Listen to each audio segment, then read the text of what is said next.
নমস্কাৰ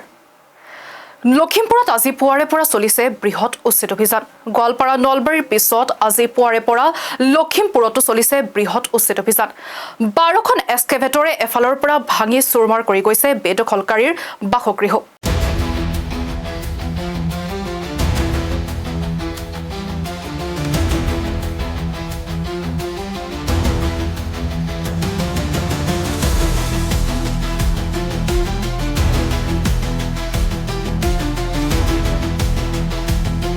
লখিমপুৰৰ 3খনকৈ গাঁৱত চলিছে এই উচ্ছেদ অভিযান খ্ৰীষ্টান গাঁও দেবেৰা দলনি ফুকনৰ হাতত চলিছে এই বৃহৎ উচ্ছেদ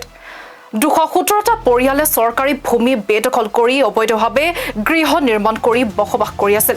প্ৰশাসনে 217টা পৰিয়াললৈ উচ্ছেদৰ জাননী জাৰি কৰাৰ পিছত আজি পুৱাৰ পৰা উচ্ছেদ অভিযান চলাই প্ৰশাসনে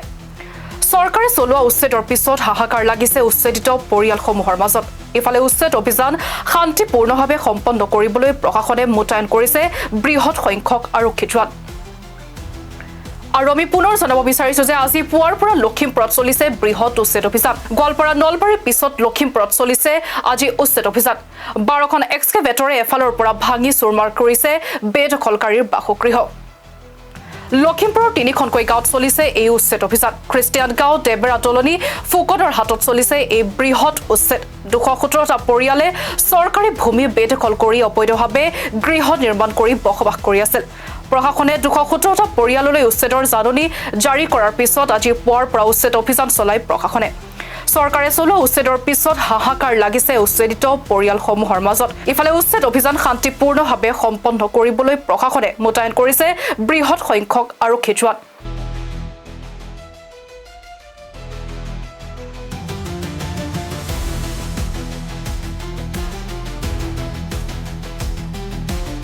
তিনিটা ভিজিয়াৰ আছিলে ভিলেজ গ্ৰেডিং ৰিজাৰ্ভ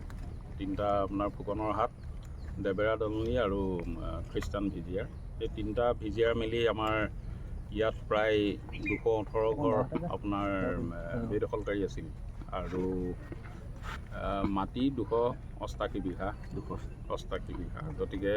এই গোটেইখিনি আমি নটিচ দিয়া হৈছিল তেওঁলোকক আৰু তেওঁলোকক আমি আহ্বানো জনাইছিলোঁ যাতে নিজৰ বয় বস্তুখিনি তেওঁলোকে লৈ যায় আৰু জেগাখিনি খালী কৰি দিয়ে আৰু আমাৰ আহ্বান মৰ্মে অৱশ্যে প্ৰায় সকলোৱে নিজৰ বয় বস্তুখিনি অলৰেডি আঁতৰাই নিছে ইয়াত আমাৰ যিখিনি এটা ষ্ট্ৰাকচাৰ আছে সেইখিনি আমি এতিয়া ডিমলিছ কৰি আছোঁ বাউণ্ডেৰীটো আমি নিৰাপদে ৰাখিম আমি পোষ্ট এইবিলাক লগাই সেইখিনি ধৰক তেওঁলোকে তামোল গছ বা এনেকুৱা লগাইছে সেইখিনি কাটিছে কিন্তু যিখিনি আমাৰ ডাঙৰ গছ আছে ডাঙৰ গছখিনি আপোনালোকে হয়তো মন কৰিছে ফৰেষ্টৰ মানুহে তাত মাৰ্কিং কৰিছে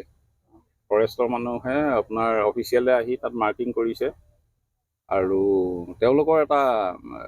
ফৰেষ্টৰ নিয়ম আছে গছৰ যিটো উইথ হয় মানে সেইটো এটা লেভেলৰ ওপৰত তেওঁলোকে মাৰ্কিং কৰি তাক সংৰক্ষণ কৰে ৰিজাৰ্ভ লেণ্ডটো আপোনাৰ ভিজিআৰখিনি আমাৰ সুপ্ৰিম কোৰ্টৰ ডাইৰেকশ্যন আছে যে এইখিনি খালী কৰি ৰাখিব লাগে তেওঁলোকে বেদখল কৰাটো আচলতে উচিত নাছিল সেইটো আমি পৰৱৰ্তী সময়ত দেখা যাব